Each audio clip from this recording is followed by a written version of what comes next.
Irmãos, hoje, aqueles que nos acompanham aqui há mais tempo, sabem que nós estamos fazendo uma exposição do livro de Isaías. Só que hoje nós não vamos falar sobre Isaías, eu quero falar sobre essa mensagem. Estava estudando um livro de Mateus, e esse título, O que diz o povo ser o filho do homem? O Gabriel já leu aqui na introdução também a respeito do mesmo assunto, e é uma pergunta bastante válida para aquela época e é uma pergunta bastante válida para hoje. E talvez a confusão que as pessoas tinham de Jesus naquela época, essa confusão continua até hoje. Então, o que diz o povo ser o filho do homem?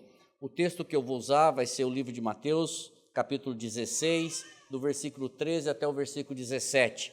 Se você acessa a sua Bíblia aí, abra a sua Bíblia, mesmo assim eu vou projetar aqui os textos, vou caminhar em outros textos, então será uma mensagem temática, não vai ser aqui a mensagem expositiva, apesar que eu vou expor esse texto aqui, versículo por versículo, e nós vamos trabalhar em cima disso.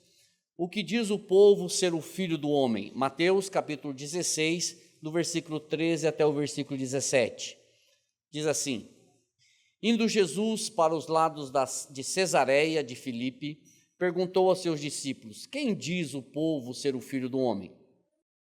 E eles responderam: Uns dizem João Batista, outros Elias e outros Jeremias ou algum dos profetas. Mas vós, continuou ele, quem dizeis que eu sou? Respondendo Simão Pedro, disse: Tu és o Cristo, o Filho do Deus vivo. Então Jesus lhe afirmou: Bem-aventurado és, Simão Barjonas, porque não foi carne e sangue que tu revelaram, mas meu Pai que estás no céu. Irmãos, só uma introdução. Quando nós olhamos para o livro de Marcos, nós percebemos que Marcos diz que esta conversa entre Jesus e seus discípulos, ela ocorreu durante uma jornada. Aí quando nós olhamos para Lucas diz que isso aconteceu enquanto ele estava orando, e enquanto não havia ninguém na companhia de Jesus, exceto os seus discípulos. Já Mateus, que é o tema aqui da nossa mensagem, de onde eu tirei os versículos que nós vamos estudar, não é tão exato em mencionar como os dois escritores, os dois evangelistas, Marcos e Lucas. Mas o certo é que os três evangelistas, Mateus, Marcos e Lucas, eles relatam a mesma passagem, a mesma situação, a mesma narrativa. E é possível que Cristo ele tenha parado em algum lugar para orar e depois da oração ele tenha feito essas perguntas aos discípulos. O Gabriel falou aqui, e eu vou repetir, é importante nós ressaltarmos que a partir deste momento da história, Jesus centraliza os seus ensinamentos nos discípulos. E por que isso? Porque, como ele disse também, e eu vou repetir, ele está a poucos dias da sua morte. Ele está caminhando para Jerusalém e ele vai morrer daqui a alguns dias. Então, ele sabia disso. É por isso que ele centraliza os seus ensinamentos nos seus discípulos, porque ele sabia que já ele seria crucificado.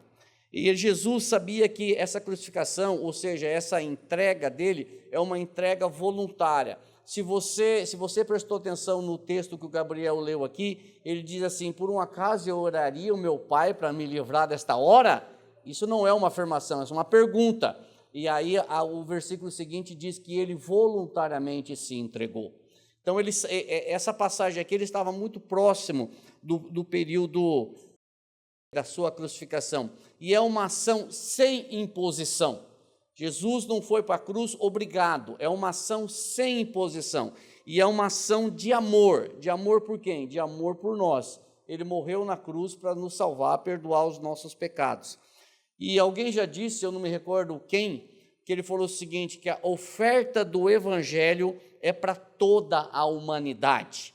A oferta do evangelho, não confunda a oferta do evangelho com salvação, tá? A oferta do evangelho é para toda a humanidade. Agora, todos vão ser salvos? Não. porque muitos não crerão, mas a oferta do evangelho é para toda a humanidade. Eu lembro de Atos dos Apóstolos, capítulo 1, versículo 8, quando o Senhor diz assim: recebereis poder ao descer sobre vós o Espírito Santo, e sereis minhas testemunhas, tanto em Jerusalém, Judéia, Samarias e até os confins da terra. Ou seja, a oferta do evangelho é para toda a humanidade. João 3,16, ele ratifica esse versículo que eu estou falando para você. Ele diz assim: porque Deus amou o mundo de tal maneira que deu o seu Filho unigênito, para que todo aquele que nele crê não pereça, mas tenha a vida eterna. E diante disso, irmãos, a pergunta que Jesus fez aos seus discípulos, ela trouxe várias respostas, ela trouxe algumas interpretações, e nós vamos ver cada uma delas aqui. Primeiro, Mateus 16:13, indo Jesus para o lado de Cesareia, de Filipe, perguntou aos seus discípulos: quem diz o povo ser o Filho do Homem? Os judeus, eles tinham uma grande expectativa de ser libertado do domínio romano, e eles enxergavam Jesus, ou enxergavam que Jesus poderia ser este guerreiro, este político, este homem que pegaria numa espada para libertar Israel, a exemplo de guerreiros passados, como Gideão, como Davi, como outros homens do passado que usaram da espada no seu devido tempo. Mas a libertação que Jesus que veio fazer, passava muito longe disso. A libertação que Jesus estava ensinando, ela não implicava de forma nenhuma em pegar em armas, não era uma libertação pela batalha física. Jesus não estava falando de uma batalha física, apesar dos judeus, eles estarem querendo um libertador físico, um guerreiro, um herói. Jesus não vem com esse propósito, desse tipo de libertação. Olha o que ele diz em Lucas, capítulo 6, versículo 27 a 29. Ele diz assim: digo-vos, porém, a vós outros que me ouvis, amai os vossos inimigos, fazei o bem aos que vos odeiam, bendizei aos que vos maldizem, orai pelos que vos caluniam, ao que te bate numa face, oferece-lhe também a outra, ao que tirar a tua capa, deixa-o levar também a túnica. Irmãos, isso aqui estava muito longe do olho por olho, dente por dente. Isso aqui estava muito longe de você arrancar de uma espada e libertar o povo de Israel pela guerra, pelo heroísmo, pela batalha. Não era esse o tipo de libertação que Jesus, quando ele diz em João 8,32, conhecereis a verdade vos libertará. 8,36, se o Filho vos libertar, verdadeiramente sereis livres. 14,6, eu sou o caminho, a verdade e a vida, ninguém vem ao Pai senão por mim. Ou seja, esse tipo de libertação que Jesus estava pregando e ensinando, passava muito longe da libertação de olho por olho, dente por dente. Esse tipo não era entendido e também não era aceito por muitos judeus daquela época. E por que isso, irmão? Porque Israel ficou sob o domínio de Roma, se eu não estiver equivocado, se eu tiver, vocês me perdoem, mais de 300 anos, aproximadamente 330 anos, ficou sob o domínio romano. Então havia uma expectativa dessa libertação. E a Escritura, ela deixa muito claro para nós que força física não é uma ferramenta legítima para o avanço do reino de Deus. A Bíblia não nos dá subsídio para tirarmos da espada, para arrancarmos, para lutarmos com força física pelo reino de Deus. A igreja não recebeu, irmãos, da parte de Deus, nenhuma autoridade para pegar ou para puxar da espada. Até a Bíblia diz que a nossa luta, ela não é contra carne e sangue, mas era contra principados e potestades, contra os dominadores deste mundo. Ou seja, eu e você, nós não temos poder físico, força física para vencer o diabo. O diabo nós não vencemos no soco, no ringue, nós não vencemos no tatame, nós vencemos orando para aquele que já o venceu. A nossa luta contra o nosso inimigo não é físico, é uma luta espiritual. Há uma batalha espiritual sendo travada. E tem uma parte da Bíblia que diz que o inimigo ele é muito maior em força e poder do que nós. Por isso que nós clamamos a Jesus, porque quem foi que triunfou na cruz? Quem que expôs na cruz todo o principado e potestade? Cristo Jesus. Por isso que quando se manifesta um espírito imundo, um demônio, e aqueles que vão orar nunca expulsa no seu nome, expulsa no nome daquele que já venceu, que é Cristo Jesus. Então a igreja nunca foi convocada para pegar de uma espada ou de uma arma para o seu avanço. Isso não faz parte da igreja. E certa vez, só para ter uma noção disso, certa vez quando Judas tinha traído Jesus Cristo, ele falou assim, ele estava no jardim do Getsemane, ele disse o seguinte, aquele que eu beijar, esse vai ser o Cristo. E aí vieram todos aqueles, a hora que Judas beijou, aí vieram as pessoas para prender Jesus. O que Pedro fez? Pedro arrancou da espada e cortou a orelha de Malco, certo? Que era um servo, um soldado. E o que Jesus falou para Pedro? Olha aí Mateus 26, 52 e 53. Embainha a tua espada, pois todos os que lançam mão da espada, a espada perecerão. Acaso, Pedro, pensas que não posso rogar a meu Pai e ele me mandaria neste momento mais de 12 legiões de anjos? Ou seja, irmãos, em outra palavra, Jesus disse que se fosse por força, ele clamaria ao Pai que venceria aquela turma com espada, com cacete, muito mais do que Pedro com aquela espada. Se fosse pela força, ele clamaria e o Senhor mandaria 12 legiões de anjos. Considerando que cada legião são 6.000 anjos, então nós teríamos aqui, acho que 72.000 anjos, é isso? Então 72.000 anjos, se um anjo fez exército todo sair de bandada, imagino que 72.000 anjos faria. Só que por que Jesus está falando isso? Porque não é pela força, é aquilo que ele disse, por um acaso eu oraria ao Pai para me livrar desta hora.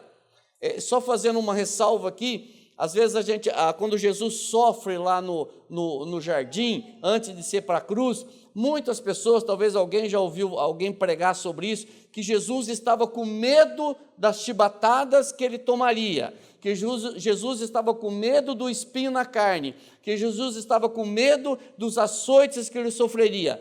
Não é nada disso. O medo ali, a angústia de Jesus, não era pelos açoites, pelo sofrimento físico. O que Jesus diz que a minha alma está angustiada é porque a ira do pecado cairia sobre ele.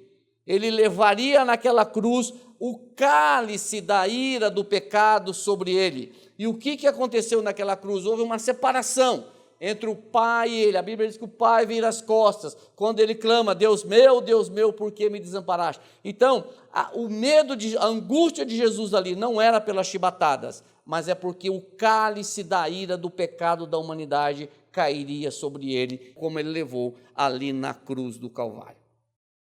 Voltando aqui, que a luta não é contra carne e sangue, em outra oportunidade, Jesus disse que nós não deveremos temer aqueles que podem ofender a nossa carne. Olha aí o que diz Mateus 10, 28. E não temais os que matam o corpo e não podem matar a alma. Temei antes aquele que pode fazer perecer no inferno, tanto a alma quanto o corpo. Está falando aqui do Senhor. Então, diante disso, vem a pergunta, quem é Jesus? Quem é Jesus? Para os fariseus, para os religiosos, para os escribas da época, muitos deles, ele era um perigoso enganador que tinha parte com o príncipe dos demônios. É impressionante a gente imaginar isso. Mas para os fariseus, escribas e religiosos, Jesus era um enganador. E ele tinha parte, ele tinha parceria, ele tinha sociedade com o príncipe dos demônios. Olha aí Mateus 12, 22 e 24. Então lhe trouxeram um endemoninhado, cego e mudo, e ele o curou, passando o mudo a falar e a ver. E toda a multidão se admirava e dizia: é este, porventura, o filho de Davi? Mas os fariseus, ouvindo isto, murmuravam: este não expele demônios, senão pelo poder de Beelzebu, mairal dos demônios. Para os fariseus, Jesus era um enganador. Para os fariseus, ele era um usurpador, ele era uma pessoa que expulsava demônio pelos príncipes dos demônios. Eles atribuíam o poder de Jesus expulsar demônios ao diabo, ao príncipe dos demônios. Muito bem, e para a família de Jesus, quem ele era? Para a família de Jesus, ele era um cara que estava fora de si. Para a família dele, ele era uma pessoa que estava mentalmente perturbado. Olha o que diz Marcos 3, 20 e 21. Então ele foi para casa. Não obstante, a multidão afluiu de novo, de tal modo que nem podiam comer. E quando os parentes de Jesus ouviram isso, saíram para o prender, porque diziam: está fora de si. Mas por que isso daqui? Mas a própria família de Jesus queria prender. Sim, porque se você olhar Atos dos Apóstolos, você vai entender que os irmãos de Jesus não criam nele, neste período aqui. Nesse período, nem os irmãos dele criam nele. Os irmãos deles creram em Cristo Jesus depois da sua morte e ressurreição. E aí nós temos dois deles escrevendo, Tiago e Judas. Só que antes de Jesus ser morto e ressuscitado, os irmãos não criam nele. E eles achavam que Jesus estava fora de si, perturbado, mentalmente perturbado. E eles queriam prender Jesus. Certamente aqui estavam, mãe eu não sei, mas os irmãos deles com certeza. Tá, para os fariseus ele era um enganador, para a família ele era um que estava com a mente perturbada. Para o povo, quem era Jesus para o povo? Aquele povo indiferente. Jesus era o fornecedor de cesta básica. Jesus é aquele que multiplicava os pães e fartava e saciava a fome daqueles que o seguiam. João 6,26 diz assim: em verdade vos digo, vós me procurais não porque vistes sinais, mas porque comeste dos pães e vos fartastes. Este grupo, eles seguiam Jesus para saciar a sua fome, literalmente.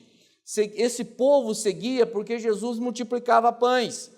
Então eles seguiam Jesus só para comer, não tinha compromisso nenhum com a palavra. Então, para nós, antes de nós adiantarmos um pouquinho, esses três grupos, fariseus, familiares e povo indiferente, não é muito diferente do que a gente percebe hoje às vezes.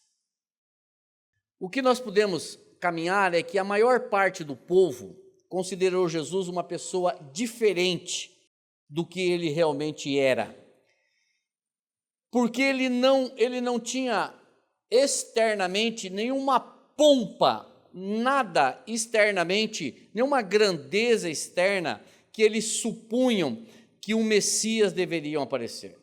Ele não tinha, certa vez alguém disse assim para ele: Jesus, onde que você assiste? Ou seja, onde você mora?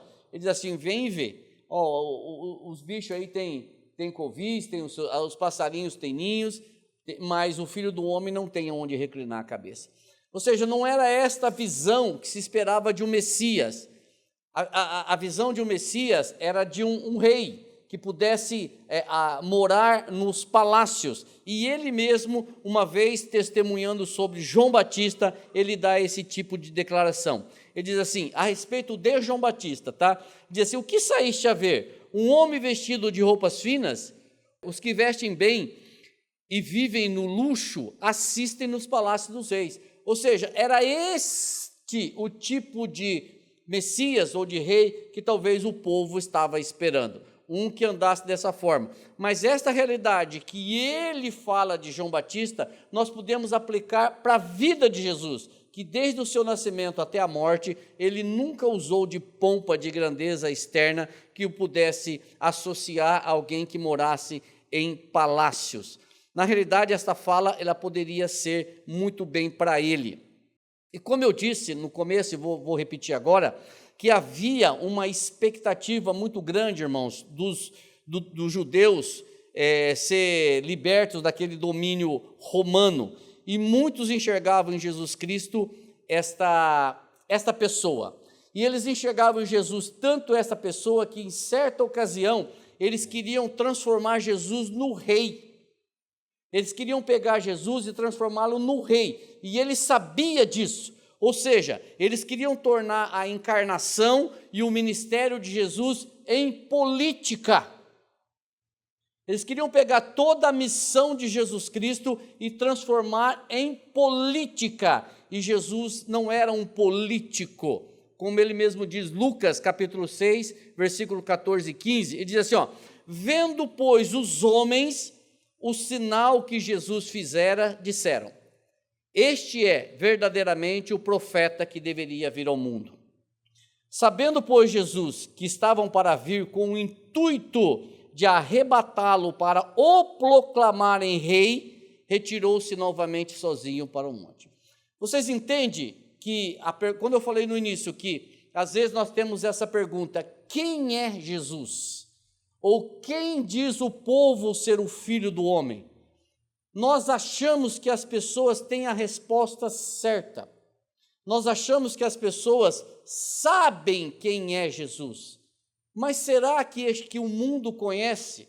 Ou o mundo eu sei que não conhece.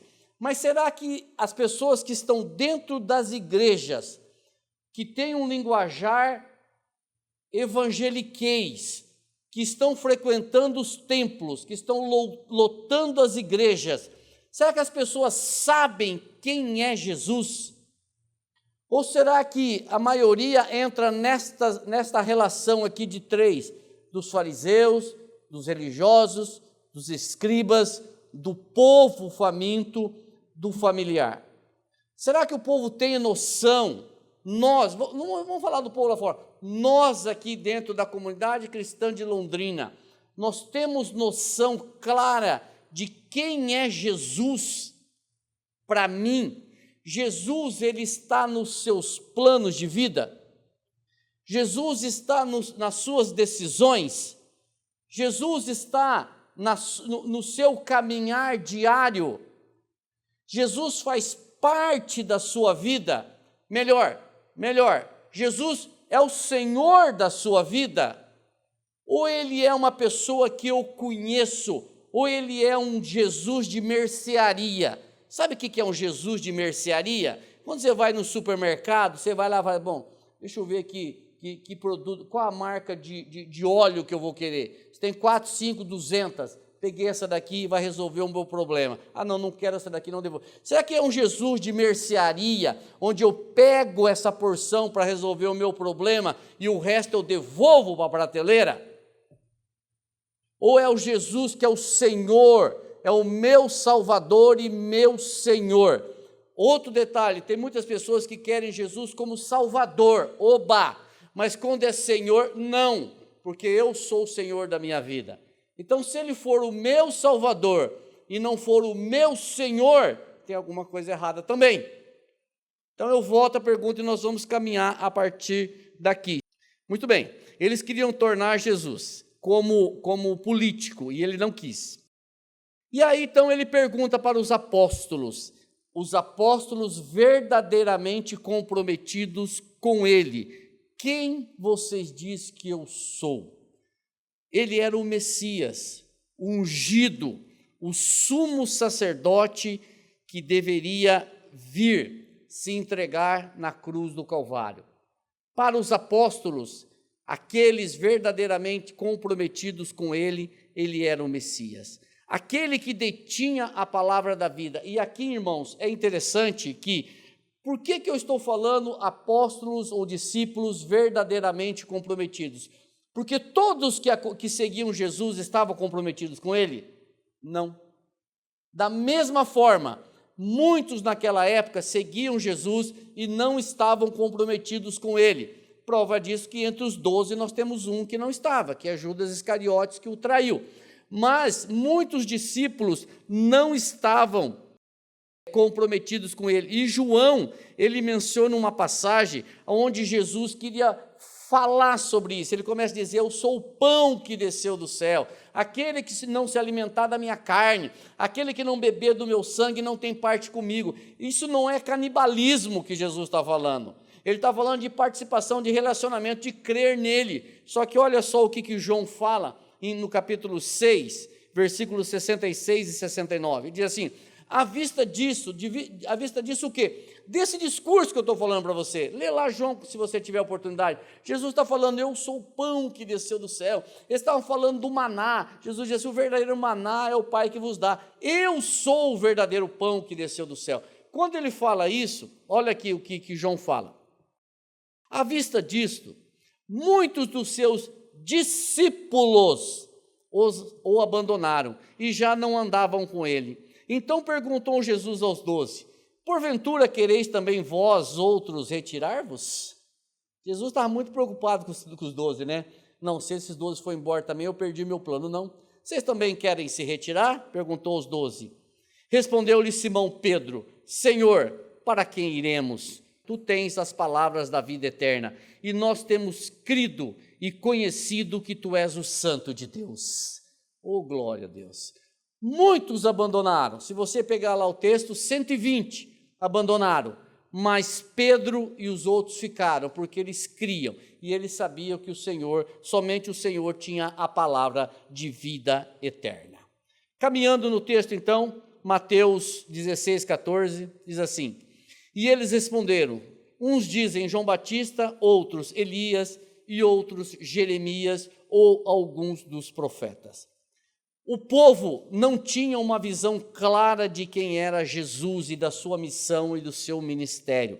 Muita confusão havia a respeito disso. E é interessante que, se você prestar atenção, quando João Batista começou a pregar o evangelho, as pessoas foram perguntar para ele, dizendo assim, quem é você? Interessante que aquelas pessoas achavam que João Batista era o Cristo.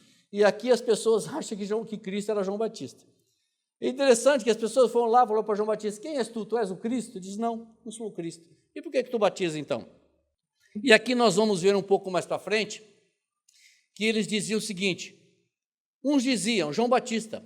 Interessante, quando João Batista pregava, eles achavam que era o Cristo. Quando o Cristo estava pregando, eles achavam que era João Batista. Ou seja, não tinha uma visão clara a respeito de quem era Jesus. Eles achavam que poderia ser o João Batista, poderia ser Elias. Por que poderia ser Elias? Porque a história diz que Elias não morreu, ele foi arrebatado numa carruagem de fogo. Poderia ser Jeremias, ou seja, poderia ser qualquer um, mas eles não tinham a visão de que aquele ali era o Messias ungido, era o Senhor que desceu do céu, era o Cristo, era o Salvador. Ele diz em certa passagem de 5,39, onde ele diz assim, João 5,39, se eu não me falha a memória, vocês examinais as Escrituras, porque vocês julgam ter nela a vida eterna, mas vocês não querem vir a mim. Ou seja, a vida eterna que a Escritura fala, está aqui na presença de vocês, e vocês não querem. Por que não queriam? Porque não criam, e nós vamos ver um pouco mais para frente, por que eles não criam. Ou seja, Mateus 16, 15 diz assim, e aí, a partir daqui que eu quero trabalhar. Até agora eu fiz uma introdução, e a partir daqui eu quero trabalhar esse texto com a gente. E vós? Jesus aponta o dedo para eles e diz o seguinte, e vós? Quem dizeis que eu sou? Vocês, meus discípulos, quem dizeis que eu sou? Tu és o Cristo, o Filho do Deus vivo. Irmãos, isso não está na Bíblia, mas alguns estudiosos falam isso, que havia uma expectativa, e não é uma expectativa, de saber efetivamente o que os apóstolos, que já estavam caminhando com Jesus há aproximadamente 3 anos, se eles tinham entendido a missão, a visão, se eles já tinham entendido o comprometimento e a continuidade da igreja, da pregação do evangelho depois da morte de Jesus. A confissão de Pedro, que certamente não é uma confissão somente para Pedro, não é uma confissão particular dos apóstolos, mas é uma confissão para todos aqueles que vierem a crer em Cristo, ela é maravilhosa. E percebam que a confissão de Pedro não foi uma confissão longa, foi uma confissão curta, diferente do que ele fez em Atos dos Apóstolos, capítulo 2, onde ele pregou ali um sermão e as pessoas receberam, 3.000 pessoas creram no Evangelho. A confissão de Pedro foi uma confissão curta: tu és o Cristo, o Filho de Deus. Só que as implicações desta confissão, elas são gigantescas. Olha o que João Calvino fala a respeito desta confissão de Pedro. Ele diz assim: uma confissão curta, mas abrange tudo o que está contido em nossa salvação.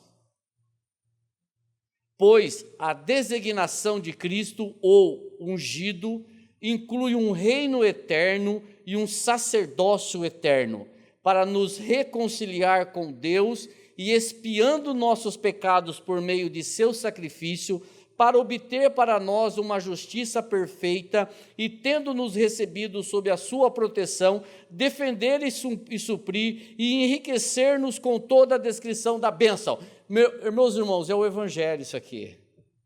É o Evangelho isso aqui. Morte e ressurreição de Cristo, nossa inclusão no seu corpo, perdão dos nossos pecados e vida eterna. É o Evangelho aqui. Esta confissão, tu és o Cristo, o Filho do Deus vivo, é o Evangelho. Esta confissão na minha vida e na sua vida, com sinceridade, é a garantia da vida eterna. Esta é a principal confissão, a única, não a principal, a única. Tu és o Cristo, o Filho de Deus. E aí eu pergunto para vocês e para mim, nós temos isso certo no meu coração, no teu coração? Eu posso hoje, se Jesus perguntasse isso para você hoje, e para você, quem sou eu? A minha resposta e a sua seria essa daqui: tu és o Cristo, o Filho de Deus. Ou eu ia titubear, sabe, Senhor, veja bem, conversar, negociar. Tu és o Cristo, o Filho do Deus vivo. Esta confissão, como diz Calvino, ele abrange todo o que está escrito, tudo o que está contido em nossa salvação. E por que eu estou falando isso? Por que esta confissão, ela abrange tudo isso? É o que nós vamos estudar um pouco mais para frente. Porque não foi uma revelação dada por carne e sangue. É uma revelação concedida pelo Pai aos apóstolos. E hoje, esta declaração, esta confissão, se ela é uma verdade na sua vida, eu vou falar um pouco mais para frente, você precisa saber que não é carne e sangue que revelou isso para você, que você não tem essa revelação aqui academicamente, você não tem essa revelação aqui se o Espírito Santo não revelar isso para mim e para você. Se isso não revelar, nós ficamos só na periferia, nós ficamos só na intelectualidade, isso não desce, não produz nada no nosso coração. Eu tenho uma visão teórica de Cristo, uma visão superficial, histórica, eu não tenho nada relacional, eu só tenho uma vida relacional com Cristo quando isso for uma verdade na minha vida. E isso só é uma verdade na minha vida e na sua se o Espírito Santo revelar. Senão você vai passar o resto da sua vida tagarelando sobre Jesus, só que você não tem um relacionamento com Ele. E nós precisamos ter relacionamento com o Senhor Jesus. A confissão de Pedro, irmãos, ela é certamente uma confissão para todos os demais apóstolos, e não foi uma confissão curta, como eu disse. Pedro expressou a plena graça de que ele era o Messias profetizado no Antigo Testamento. Havia uma expectativa da vinda do Messias, e tem várias passagens, mas tem uma passagem interessante em João capítulo 1, versículo 45, quando Filipe vai chamar Natanael. Olha que interessante. Filipe encontrou a Natanael e disse-lhe: encontramos aquele sobre quem Moisés escreveu na lei, e a respeito de quem também escreveram os profetas, Jesus de Nazaré, filho de José. Ou seja, onde que Felipe diz que estava escrito na lei, onde Moisés escreveu. Então havia uma expectativa, uma espera da vinda do Messias. Felipe diz assim: encontramos aquele de quem Moisés escreveu, ou seja, o Messias chegou. O Messias chegou, a nossa libertação chegou, a nossa salvação chegou. Não uma salvação, uma libertação física, como eu disse, mas mais que isso. E a resposta, irmãos, de Pedro, nesta pergunta de Jesus, ela é tão surpreendente quanto a própria afirmação de Jesus. Quando Pedro diz: tu és o Cristo, o Filho do Deus vivo, e a confirmação, a afirmação de Jesus Cristo, a esta afirmação de Pedro, ela é tão surpreendente quanto, quando ele diz assim: então Jesus lhe afirmou: bem-aventurado és, Simão Barjonas, porque não foi carne e sangue que te revelaram, mas meu Pai que está nos céus. Oh, bênção de Deus, que maravilha! Não foi carne, Pedro, não foi João que te explicou, não foi Tiago que falou para você, não foi Judas, filho de Alfeu, não foi o outro, não foram os escribas, não foram os fariseus, não foram os sábios, mas foi o meu Pai que te revelou. E por que isso, irmãos? O que isso nos ensina? Primeiro, isso não foi falado de modo particular, no sentido de ser apenas para eles, mas o propósito do Senhor era mostrar em que consiste a única e verdadeira felicidade. Veja o que ele diz aqui: bem-aventurado és. Bem-aventurado, irmãos, é uma tradução, você pode colocar aqui: feliz é você, Simão Barjonas. Feliz é você, você é uma pessoa feliz, porque você recebeu uma revelação que é o meu Pai que te deu. Então, irmãos, Jesus está mostrando que a única felicidade no mundo inteiro é Cristo. E segundo, para que o homem que se aproxime de Cristo saiba, tenha certeza de que ele é um miserável pecador. Todos nós precisamos ter isso claro na nossa mente, no nosso coração, que quando nós nos aproximamos de Cristo, nós éramos, aqueles que já creram em Cristo, era um miserável pecador, que não podia fazer nada para receber a salvação. Eu já citamos aqui inúmeras vezes, mas se você tiver a oportunidade de ler Efésios capítulo 2, você vai ler até o versículo 3, você vai ver ali a situação do homem. Então, só algumas coisas que ele fala lá para nos deixar bastante irados, é que nós éramos filhos da ira. Então, irmãos, todos que se aproximam diante de Cristo precisam reconhecer que, por natureza, era um miserável pecador e que não vai encontrar essa felicidade de Jesus que Jesus está oferecendo neste mundo. Segundo, quem encontra Cristo, ou melhor, quem é encontrado por Cristo, não precisa melhorar a sua felicidade. Quem é encontrado por Cristo não precisa melhorar a sua felicidade, pois Ele é a felicidade. Não temos algo melhor que a eterna glória de Deus, da qual Cristo nos coloca em posse. Quem encontra Cristo não precisa melhorar a sua felicidade, porque Cristo é a felicidade.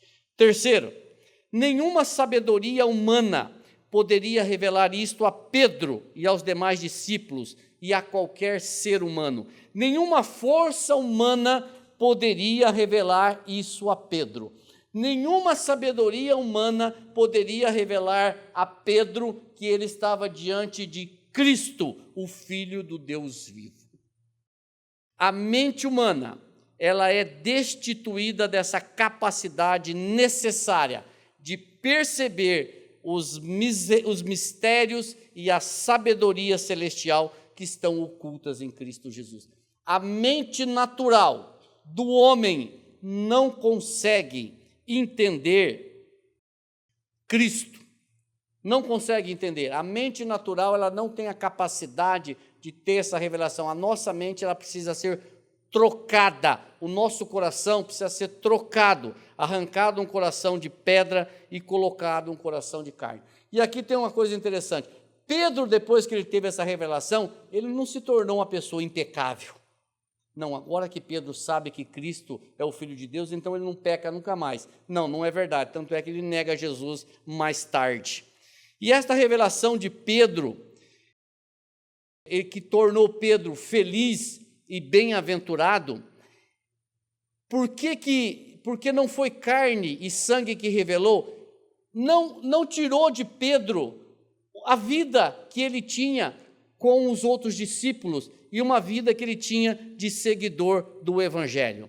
E é interessante que, certa vez, os doutores da lei, nos sinédrios e escribas e pessoas conceituadas, eles desprezaram e menosprezaram o desconhecimento acadêmico dos apóstolos, mas eles tiveram que se dobrar diante do conhecimento relacional que Pedro e João tiveram com Cristo. Olha ali o que diz Atos 4,13. Ao verem a intrepidez de Pedro e João, sabendo que eram homens iletrados e incultos, admiraram-se e reconheceram que haviam eles estado com Deus.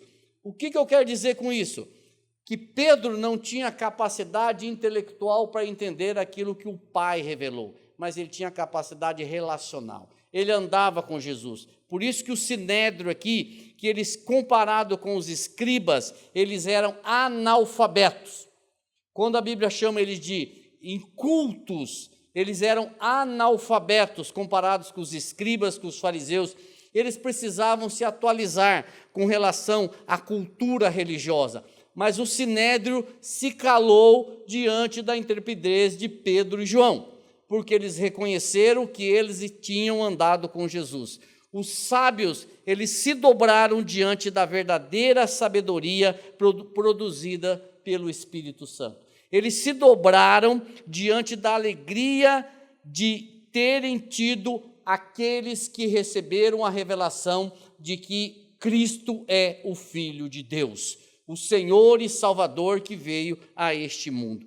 E nós percebemos, irmãos, durante a Bíblia toda, mais precisamente nos evangelhos, que sempre se aproximavam diante de Jesus pessoas para testá-lo, para procurar nele alguma coisa que pudesse levá-lo à prisão.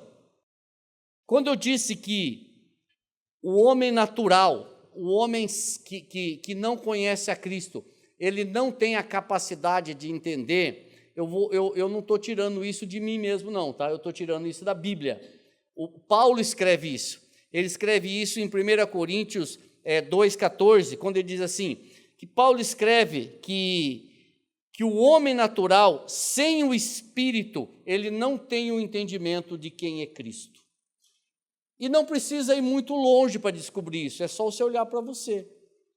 Antes de você crer em Cristo Jesus, você tinha entendimento? Não. Talvez alguns de vocês xingavam os crentes, talvez alguns zoavam, talvez alguns achavam que os crentes eram todo um bando de bobos, que ficavam perdendo tempo com uma Bíblia debaixo do braço. E o que aconteceu com você quando você creu no Evangelho? Foi alguém que foi lá e abriu a sua cabeça e enfiou a Bíblia lá dentro?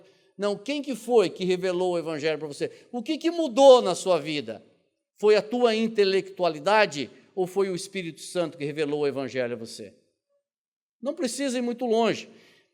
E interessante que até que seja ensinado por Deus, e aqui um comentário que eu achei muito legal, até que seja ensinado por Deus, até que o Espírito Santo lhe abra o entendimento, o homem natural negará que o pecado tem escravizado tanto a sua mente como as suas emoções e a sua vontade, e essa é a pura verdade. Se você conversar com uma pessoa que não crê em Cristo, ela jamais vai concordar que ela é uma escrava do pecado.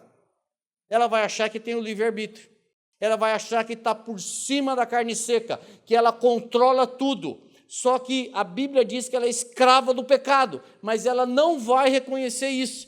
E até que o Espírito Santo revele o Evangelho a essa pessoa, ela vai continuar achando que ela não é escrava do pecado. Olha o que Paulo diz em 1 Coríntios 2,14. O homem natural não aceita as coisas do Espírito de Deus. Por quê, Paulo? Porque eles são loucura e não pode entendê-las porque elas se discernem espiritualmente. Espiritualmente. Se não for o Espírito Santo atuando na vida do cristão, do homem, tirando o coração de pedra, colocando um coração de carne, a pessoa não vai compreender o Evangelho nunca. Irmão, irmã, se você já tem esse discernimento, se você já entendeu estas maravilhas que Paulo chama loucura, saiba que não foi carne e sangue que te revelou, mas foi o Espírito Santo de Deus.